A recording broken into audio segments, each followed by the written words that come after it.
It's great to be here, and many thanks, Tom and András, for organizing this. I find it difficult to believe, actually, that I'm standing here and talking about the digital and technology in the museum space. But these are times of such dramatic changes that even old war horses have to learn new skills, so here I am. So I thought I'd begin really by introducing MAP to you, because we're really the new kid on the block. We're a new museum that's opened just 2 months ago in the city of Bengaluru in South India. And what we're really hoping to do is to take art into the heart of the community and create a museum-going culture, actually, in the country. Because as of now, people don't see museums as exciting spaces to be in. They're seen as fusty, dusty, boring places. So how do we change that perception and actually get people to think that these are places that they actually want to be in? Because art is a way of life in India, but people are very reluctant to engage with it in a more formal setting. And let me give you a bit of context here, actually, because while there has been a lot of progress, India is a country where the social structure is still very hierarchical. There are power structures, existing power structures that have created huge inequalities, both economic and social. So in that scenario, how do we create a museum that is inclusive and accessible and where everyone feels welcome? So that really is what our mission is. And it's not only the public that's reluctant to engage with museums. It's also the government in many ways. So the government is increasingly understanding the importance of the soft power of the arts. But these are just 2 figures up before you, and you can see the budget, the expenditure budget of the Met for 1 year. And on the other side, you can see the budget of the Culture Ministry in India. And that includes all the monuments and the archaeological sites that it has to look after, the hundreds of museums that exist, all the welfare projects that it has to undertake in relation to culture. So you get an idea of what the picture really is. To give you some history, we actually launched first as a digital museum in December 2020. Not because we wanted to, but because that was what the circumstances dictated. And when the pandemic hit, we were as confused as everybody else about the way forward. And our board and our advisors kept telling us, don't remain fixated on this physical space. Get out where the conversation is, get online, and engage. And when we did that, actually, we realized just how we were able to reach out to audiences that we would never have been able to do in the physical space. But what we didn't realize, and I think a lot of museums at that time didn't, was the way it changed the whole equation between the museum and the audiences. And I think there's no going back. For example, the museum was really the very dominant voice in this relationship so far. And now you had the visitor who was sitting in the comfort of his armchair, who decided when he would visit the museum, what he would like to see, and how he would like to see it. And the same for the collections. There was this rush to digitize collections and get it all out there. And so far, museums had really been fairly possessive about their collections. So I think that changed the situation, and there's really no going back today. And the pandemic re-emphasized the importance of accessibility. The pandemic and the socio-political developments that followed it really emphasized for us the importance of accessibility and inclusion, which has really been at the heart of what we would like to do at MAP. And we were lucky that we had a new museum, and so we were able to sit down from the beginning with the architects, with our advisors, the Diversity and Equal Opportunities Center, to say, how can we be accessible not only to people with physical disability, but also mental disabilities? So how do we create spaces that are welcoming for all? For example, what are the kinds of surfaces that we use? They need to be matte and not shiny surfaces. We have a quiet room. And this also translates to our online engagement. So what are the colors, the fonts, the contrasts that we use? We have image description, alt text. We also have Indian Sign Language interpretation. We had it on all our events online. And we have that in the museum as well for every event that we have.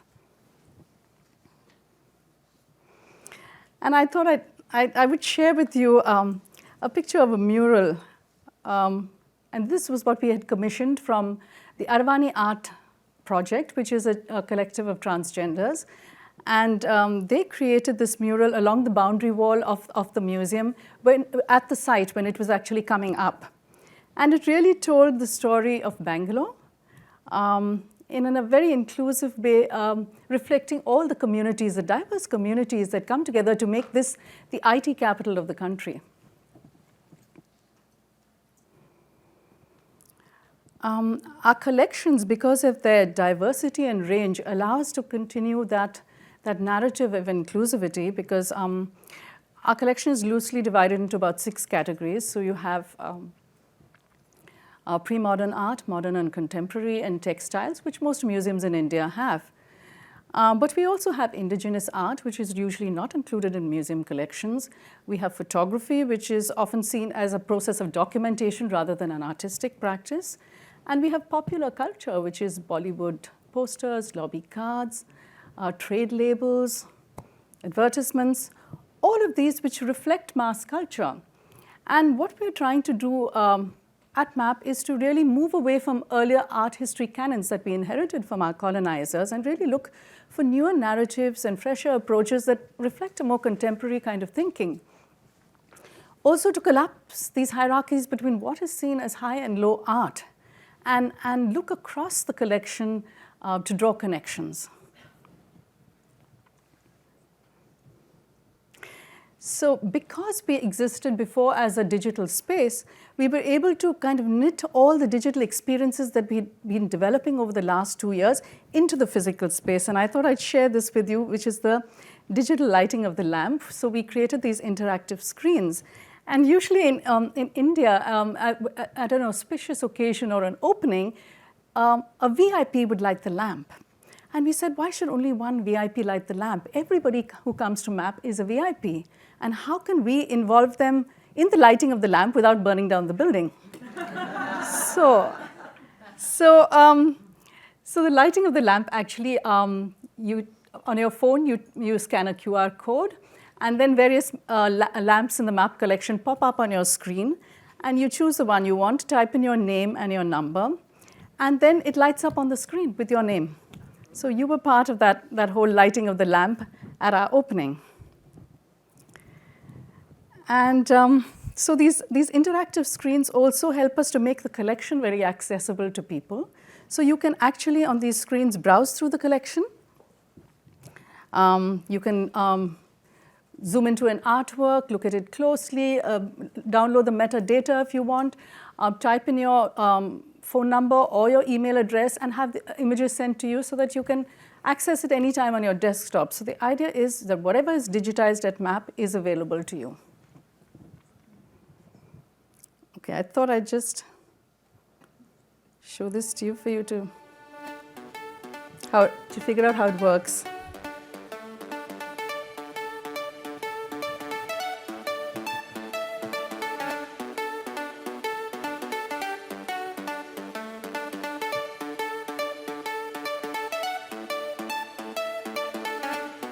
So that's someone scanning it and putting it on there,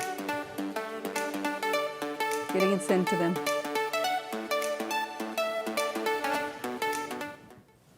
Yeah. Okay, I'd also like to share with you the concept of MAP Labs. So MAP Labs really looked at the intersection of art and technology and how we can use technology to help us find solutions for art. And we are living in the Silicon Valley of India, which is Bangalore. And so we said, why don't we tap into this huge tech resource that we have and work with them. So we approached Accenture and we asked them to develop a 3D persona for us of one of our most famous and iconic artists, M.F. Hussain, using artificial intelligence. So what they did was they created this 3D persona whom you can chat with, ask him questions, and he answers. And the idea was young people actually had never encountered Hussain. And this was a great way for them to get to know about the artist in an interactive way. So what we did was we fed in we had to study all the interviews that Hussain had done over his lifetime, all the articles or interviews that he had given to newspapers, and put all that research together and then sent it into Accenture. So let me play this video for you to get a sense of how it works. This experience is a great example of the power of AI, and Accenture has helped us build the entire software which powers this experience. This entire project is about bringing back Hussain to life. So there's many people like me who's never had the fortune to meet Hussain in real life. So be it children or be it adults, everybody enjoys this experience because he's just there again. What is your name? You can call me Hussain Saab, but my full name is Bengaluru Hussain. How old are you? Want to take a guess? As of today, I am over 100 years old. How would you describe yourself? A painter who prefers to walk barefoot, a filmmaker with a difference, and a lover of the most expensive cars on earth. So what is your favorite painting? The painting of the two sisters, who are actually my daughters. When was your first solo exhibition? My first exhibition was in Zurich in 1952. Through this work, I was awarded the Padma Shri in 1955. Yeah. So you'll notice actually that we used text-to-voice technology, which is fairly nascent. So you can see the difficulties as well that we had with it. And then Accenture asked us for footage of Hussain. And so we tried to get together a lot of footage and whatever we could. But then the problem was, of course, that we were portraying a Hussain who was 80 years old. So they could do nothing with the footage that was 70 or 85 or 50. So, so there were certain technical problems that we had, and it isn't as sophisticated as we would like it to be. But there's one more project on Map Labs that I'd like to share with you all, which is Interwoven. So this was a collaboration with Microsoft on their AI for Good project, because every year they would choose one or maybe two organizations to work with, and that year they chose MAP. And this is really a cross-cultural encounter between, based on the textile collections at MAP. And it really looks at connecting the collections of MAP with collections of museums in different countries, across geographies, across time periods, across cultures, through designs or motifs or patterns.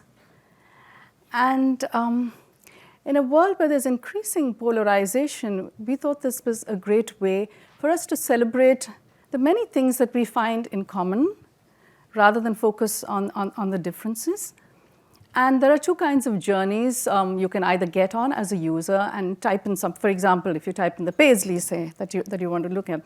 So then and the wonder of AI is that each time you type this in, you get a different kind of a journey. It brings up all sorts of different connections. So you could have the Paisley that, okay, so the Paisley originated in Persia as the Botta or as the Butta. It reappears in India as the Kairi or the Ambi, and then lands up in the UK as the Paisley and on the jackets of the Beatles.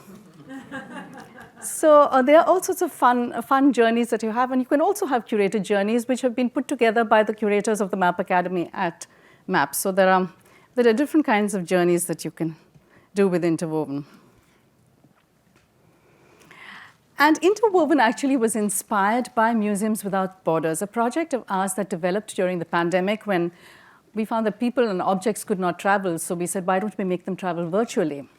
So the project really looks at the juxtaposition of an object from MAP with an object from a partner museum. And when you bring objects into dialogue, you get some really interesting conversations which are articulated by the curators from either side. And just to give you an example, on the right you see the peacock done by one of our most famous indigenous artists, Jangar Singh Sham, who's a Gond Pardhan artist. And we compared that with the owl that's done by the Inuit artist in the Rizdi collection called, I'm not sure if I'm getting this right, Kenwak Shavak. Yeah? And yeah, just we've collaborated with close to 50 museums on this, but just to give you an idea, let me play this promo for you, which 2 paintings that feature similar iconographies. A seated woman in an interior setting. Coming up next on Museums Without Borders. So it's just different kinds of juxtapositions that we do which help us connect. And the last project I'd like to share with you is the MAP Academy. So the MAP Academy is really an online resource that we developed when we found that there was no comprehensive encyclopedia on Indian art. And so we thought it's time for somebody to really step in and do this. So there are 2 components, the encyclopedia and the short and long-term courses. And the MAP Academy actually launched in April last year, and with about 2,000 entries, and we are adding to it as we go along. And the second component, as I said, was the short and long-term courses. So we've introduced our taster course on textiles. Now we're developing the next part, which is the modern and contemporary section. And all the work that we do is reviewed by a panel of international scholars. So we are a new museum, and we've launched well. So we're trying to, at this point in time, pause and reflect on what we've done, and make sure that all we've planned and executed does respond to the needs of our communities. And it's quite amusing to think that when we were sitting together and really agonizing over how do we get young people into this space, because most of them so far seem so completely uninterested in museums. And I'm happy to say that they're all pouring in. We see them either in groups or they come for a date to MAP. So that's quite thrilling to see. And finally, so far all our attention has been focused on how do we draw people into the museum.